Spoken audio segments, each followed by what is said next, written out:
মেলাঘরের প্রাক্তন বিজেপি নেতা তথা প্রাক্তন কাউন্সিলর প্রসেনজিৎ সাহার হয়ে মাঠে নামল কংগ্রেস।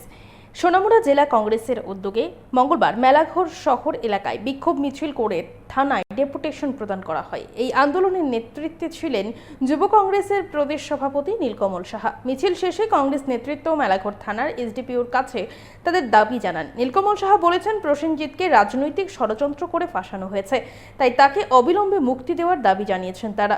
পাশাপাশি এই ষড়যন্ত্রের সাথে জড়িতদের বিরুদ্ধে কড়া ব্যবস্থা গ্রহণের দাবি জানানো হয়।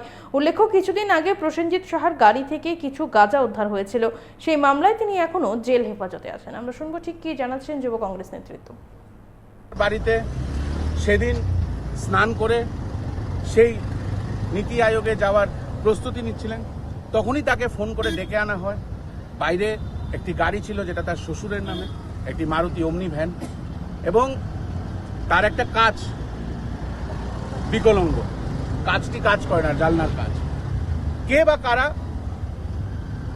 সেখানে 1.5 কেজির মতন গাঁজা সেই গাড়িতে প্ল্যান্ট করে এবং তাকে বাড়ি থেকে ডেকে এনে পুলিশ প্রশাসনকে মদত নিয়ে তাকে বসিয়ে সেই গাড়িতে বসিয়ে তাকে এনডিপিএস কেসে আজকে জেলে ঢুকিয়ে দেয়।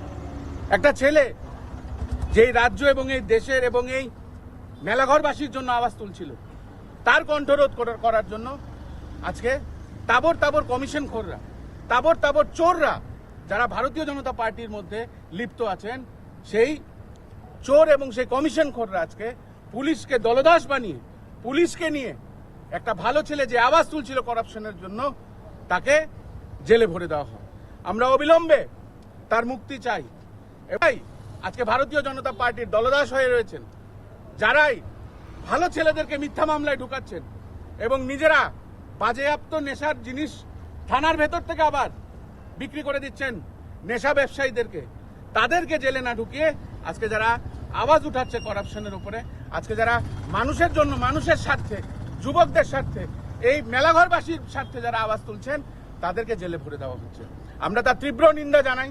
আজকে সোনামুড়া জেলা কংগ্রেস কমিটির উদ্যোগে আমরা এই বিক্ষোভ এবং তাকে যদি অতি সত্বর মুক্ত না করা হয়, তাহলে আমরা বৃহত্তর আন্দোলন